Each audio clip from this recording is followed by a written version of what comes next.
ରହିଛି ତାହାକୁ ଆମେ ଇତିହାସ ବୁଝୁ। ସେହି ଇତିହାସରେ ସ୍ୱର୍ଣ୍ଣିମ ଅକ୍ଷରରେ ସେମାନଙ୍କ ନାମ ଲିପିବଦ୍ଧ ହୋଇଥାଏ ଯେଉଁମାନେ ନିଜର ସର୍ବସ୍ୱ ତ୍ୟାଗ କରି ଦେଶପ୍ରେମ ବଳିଦାନ ଭଳି ବୀରତ୍ୱ କାର୍ଯ୍ୟ ପାଇଁ ଜାଣିଥାନ୍ତି। ଆପଣମାନେ ଜାଣିଥିବେ ଆମ ପବିତ୍ର ଭାରତ ବର୍ଷର ଇତିହାସ ସମଗ୍ର ବିଶ୍ୱରେ ଶ୍ରେଷ୍ଠକର ଇତିହାସ ରୂପରେ ପରିଚିତ।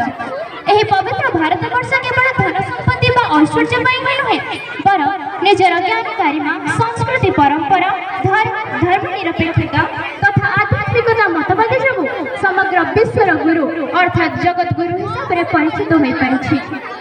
मुझे गर्व है कि मैं एक ऐसे देश से हूँ जिस देश की पुण्य भूमि पर न जाने कितने विरल व्यक्तित्व ने जन्म लेकर इस महान भारतीय संस्कृति का खुशबू विश्व के कण कण में पहुँचा चुके हैं। इन्हीं विरल व्यक्तित्वों में से एक जिन्होंने भारतीय सोए हुए युवा पीढ़ियों को प्रेरित करने के लिए बोला था, उठो जागो और तब तक ना रुको जब तक अपने लक्ष्य का प्राप्ति ना हो जाते।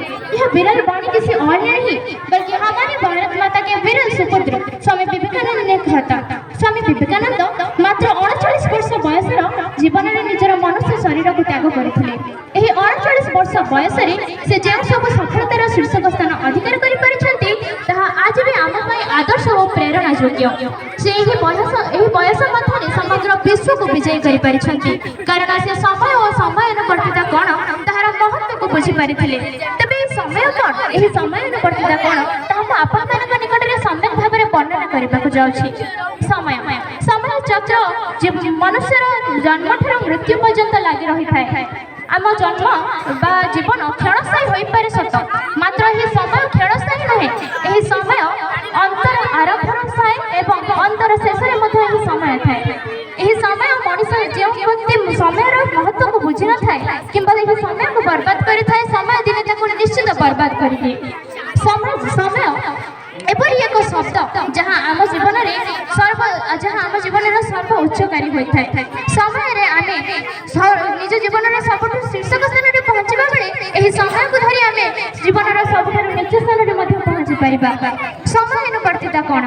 समयानुवर्तिता अनुसार जो व्यक्ति समय सांगे कंटा दे निजर समय अनुसार निजर कार्य को साफल्यमंडित करें समयानुवर्तिता कहुए। यही समयानुवर्तितार महत्व को जो व्यक्ति बुझी से निज जीवन में क्यों पछरे रही। एहीपरी भाव में स्वामी विवेकानंद जब अमेरिकार कौन एक सभा अधघंटे विलंब पहुंची से आध्यात्मिकता को छाड़ी समय कौन समयानुवर्तिता कौन ताहा बुझी पारिथिले। समयर स्वल्पता को दृष्टि रखी मु मोर वक्तव्य वाणी को एही विराम दउची।